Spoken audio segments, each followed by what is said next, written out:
ചരിത്രപ്രസിദ്ധമായ അമ്പലപ്പുഴ ശ്രീകൃഷ്ണസ്വാമി ക്ഷേത്രത്തിലെ പള്ളിപ്പാന 12 വർഷത്തെ കളഭത്തിന് ശേഷം ഒരിക്കൽ നടത്തുന്ന ഒരു വിശേഷപ്പെട്ട ചടങ്ങാണ് പള്ളിപ്പാന. ചെമ്പകശ്ശേരി രാജാവിന്റെ കാലത്താണ് ഇതിന് ആരംഭം കുറിക്കുന്നത്. ജനങ്ങൾക്കുണ്ടാവുന്ന ചെയ്ത്തുദോഷം, കണ്ണുദോഷം, പ്രാക്കുദോഷം തുടങ്ങിയ എല്ലാവിധ ദോഷങ്ങൾ മാറുവാൻ നടത്തിവരുന്ന ഒരു ഗംഭീര ചടങ്ങാണ് പള്ളിപ്പാന. ഇന്നും ഈ ചടങ്ങ് വളരെ പ്രസിദ്ധി ആർജിച്ചുകൊണ്ടിരിക്കുകയാണ്. വേലന്മാരാണ് ഈ ചടങ്ങിനെ നിയോഗിക്കപ്പെട്ടവർ. എന്തുകൊണ്ടെന്നാൽ ദേവാസുര യുദ്ധത്തിൽ അസുര ഗുരുവായ ശുക്രാചാര്യർ ആഭിചാര ക്രിയകൾ ചെയ്ത് വിഷ്ണു ഭഗവാന്റെ ശക്തിയെ ക്ഷയിപ്പിച്ചു. സങ്കടത്തിലായ ദേവന്മാർ ബ്രഹ്മാവിനെ ചെന്ന് കണ്ടു, സങ്കടമുന്നത്തിച്ചു. ബ്രഹ്മാവദേവൻ ദേവന്മാരെ ഉപദേശിച്ചു, ഇതിനുള്ള പരിഹാരം ശിവപാർവതിമാരെ കൊണ്ടേ സാധ്യമാകുകയുള്ളൂ. അതുകൊണ്ട് നിങ്ങൾ ശിവനെ പോയി കണ്ട് സങ്കടമുണർത്തിക്കൂ.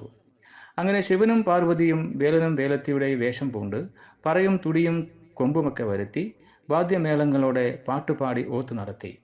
വിഷുവിന് ഏറ്റ ശാപങ്ങളും ആഭിചാര ദോഷങ്ങളുമൊക്കെ മാറി വിഷ്ണു പൂർവാധികം ശക്തിയിൽ എത്തിച്ചേർന്നു. പിന്നീട് ഓത്തു നടത്താനായി ശിവൻ തന്നെ കുറച്ച് ആളുകളെ തിരഞ്ഞെടുത്തു.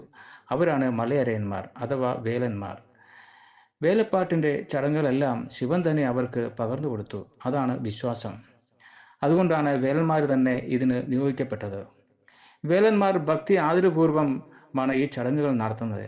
വേലന്മാർ 2 തരത്തിലുണ്ട്: കൂത്താടികളും പുറംനാടികളും. പുറംനാടികൾ വിധിപ്രകാരമുള്ള പാട്ട് നടത്തുമ്പോൾ കൂത്താടികൾ വേഷഭൂഷാദികൾ അണിഞ്ഞ് അവർ പാനപ്പാട്ടിന് ഒത്ത് കൂത്താടുന്നു.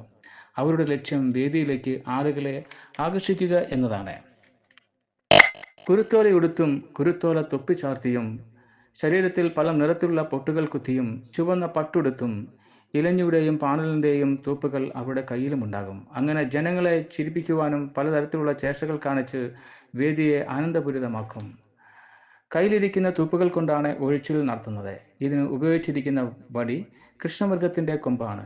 പാട്ടും കൂത്തും താളമേള പൊലിമകളും കൊട്ടും കലശവും എല്ലാം ചേർന്ന് കെങ്കേമമാക്കുന്ന ഈ ചടങ്ങിൽ ഭാരതചരിത്രവും ഐതിഹ്യവും കലയും എല്ലാം ഇവിടെ കൂടിച്ചേരുന്നുണ്ട്. പാണ്ഡവ കൗരവ കഥയും ധാരികാവധവും ഇതിൽ ഉൾച്ചേരുന്നുണ്ട്. ഓല കൊണ്ട് പ്രത്യേകം തയ്യാറാക്കിയ പാനപ്പന്തലിൽ ഇരുന്നാണ് വേലന്മാർ പാടുന്നത്. പാട്ടിൽ കൂടി കഥയും ഐതിഹ്യവും ചരിത്രവും ചുരുളഴിയുന്നുണ്ട്. ലളിതവും സരസവും മനോഹരവുമാണ് ആഖ്യാനം. വൈകുന്നേരം 5 മണി വരെയാണ് ഓത്ത് നടത്തുന്നത്. പിന്നീട് അത്താഴപൂജ കഴിഞ്ഞ് സ്ത്രീകൾ മുറോത്ത് നടത്തും. മുറോത്ത് എന്നാൽ മറുവോത്താണ്. ഇനി പള്ളിപ്പാന ആരംഭിക്കുന്നത് കോയിമപാടി ശ്രീലകത്ത് കൊണ്ടുപോയി ദേവചൈതന്യം ആവാഹിച്ചു കൊണ്ടുവന്നതോടെ ചടങ്ങുകൾ ആരംഭിക്കുന്നു.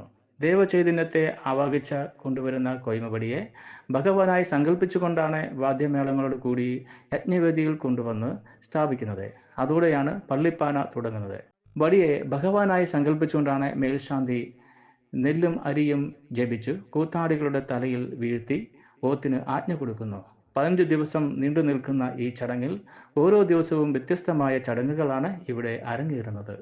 14 ദിവസവും പാട്ടും കൂത്തും ചെണ്ടമേള പൊലിമകളും കൊണ്ട് ഭക്തിയുടെയും ആനന്ദത്തിന്റെയും ഒരു അന്തരീക്ഷമാണ് ഇവിടെ രൂപം കൊള്ളുന്നത്. ഇതിൽ 3-ാം ദിവസമാണ് ഭീഷ്മരുടെ ശരശയനം എന്ന പ്രധാന ചടങ്ങ് നടത്തുന്നത്. ചതുരത്തിലുള്ള ഒരു കുഴിയെടുത്തു ആ കുഴിയിൽ ഒരു പൂവൻ കോഴിയെ ഇടുന്നു. അതിനു മുകളിൽ കടൽ മണ്ണും ചിതൽപ്പുറ്റും ഉപയോഗിച്ചു ഭീഷ്മരുടെ ശരശയനം എന്ന പ്രതിമയുണ്ടാക്കുന്നു. ആ പ്രതിമ വാദ്യമേളങ്ങളോടുകൂടി കോഴിയെ ഇട്ടിരിക്കുന്ന ചതുരത്തിലുള്ള കുഴിയിൽ മുകളിൽ ഭീഷ്മരുടെ പ്രതിമ കൊണ്ടുപോയി കിടത്തുന്നു. അതോടെ കോഴി കുഴിയിൽ മൂടപ്പെടുന്നു. മുകളിൽ ഒരു കുടം നിറച്ചു നൂല് വഴിയുള്ള ആകാശഗംഗയെ ഭീഷ്മരുടെ വായിലേക്ക് എത്തിക്കുന്നു. ഈ ചടങ്ങുകൾ വളരെ ആകർഷണീയമായ ഒന്നാണ്. പള്ളിപ്പാനയുടെ അവസാന നാൾ പുറംകളത്തിൽ കുരുതിയുണ്ട്. അന്ന് വേദി വിട്ടാണ് ഈ ചടങ്ങുകൾ നടത്തുന്നത്. അന്ന് തന്നെ കാപ്പ അഴിക്കുന്ന ചടങ്ങും നടക്കുന്നുമുണ്ട്. പിന്നീട് കോയിമപടി തിരിച്ചു എഴുന്നള്ളിച്ച് വിഗ്രഹത്തിൽ ആവാഹിച്ചതിന് ശേഷം ചടങ്ങുകൾ പൂർണ്ണമാക്കുന്നു.